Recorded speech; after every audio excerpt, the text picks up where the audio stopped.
शासकीय महामंडळ तोट्यात असल्याचं आकडेवारीतून समोर। राज्यातील तब्बल 43% महामंडळ तोट्यात, तर 9% महामंडळ ना नफा ना तोट्यात सुरू। 41 मंडळांना 50,000 कोटींपेक्षा अधिक तोटा। ठाण्यातील मेट्रो 4 आणि मेट्रो 4 अ प्रकल्पावरील मेट्रोची चाचणी पूर्ण। मुख्यमंत्री फडणवीस आणि उपमुख्यमंत्री शिंदे यांच्या उपस्थितीत चाचणी। वर्षभरात सर्व टप्पे पूर्ण करणार, मुख्यमंत्र्यांचं आश्वासन।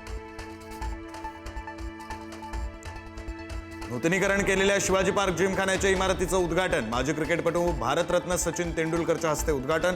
राज ठाकरेंसह मनसे नेते आणि ठाकरेंच्या शिवसेनेचे नेते सोबतच MCA पदाधिकाऱ्यांची हजेरी।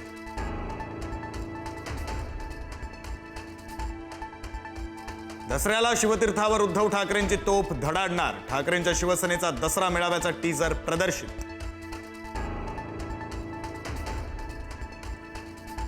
ठाकरे हा ब्रँड नाही, विचार आहे। ठाकरे ब्रँडबाबत मनसे नेते संदीप देशपांडेंची एक पोस्ट। तुमचा बेपारी ब्रँड संपणार, पण आमचा मराठी ठाकरे विचार नाही, देशपांडेंचा भाजपला टोला।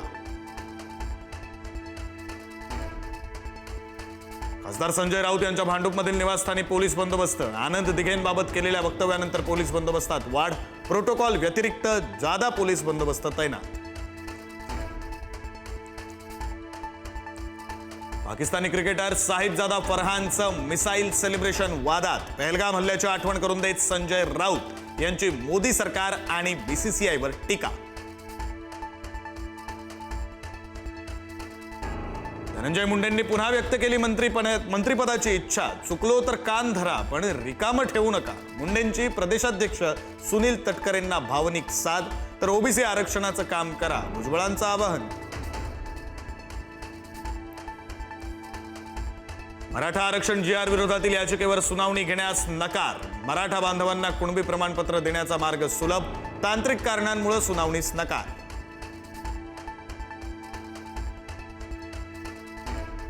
जालन्यातील धनगर उपोषणाचा आज 6वा दिवस। धनगरांचा एसटीत समावेश करण्याच्या मागणीसाठी दीपक बोराडेंचं आमरण उपोषण।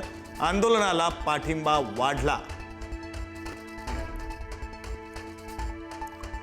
जालन्यात OBC आंदोलक नवनाथ वाघमारेंची गाडी अज्ञातांनी पेटवली। जरांगे समर्थकांनी गाडी पेटवल्याचा नवनाथ वाघमारेंचा आरोप। गुन्हा दाखल करण्याची ही मागणी। आजपासून नवरात्रोत्सवाला सुरुवात। देवीच्या स्वागतासाठी मंडप सजलं। मंदिरांमध्ये भक्तांची दर्शनासाठी गर्दी।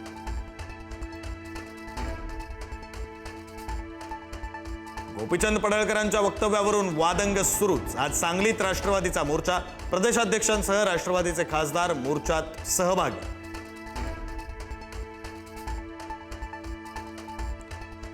कर्जमाफीसाठी बच्चू कडू आता आरपारच्या भूमिकेत। 28 ऑक्टोबरला बच्चू कडू बेमुदत आंदोलन करण्यावर ठाम। नागपूर, मुंबई किंवा नांदेड यापैकी एका ठिकाणी होणार आंदोलन।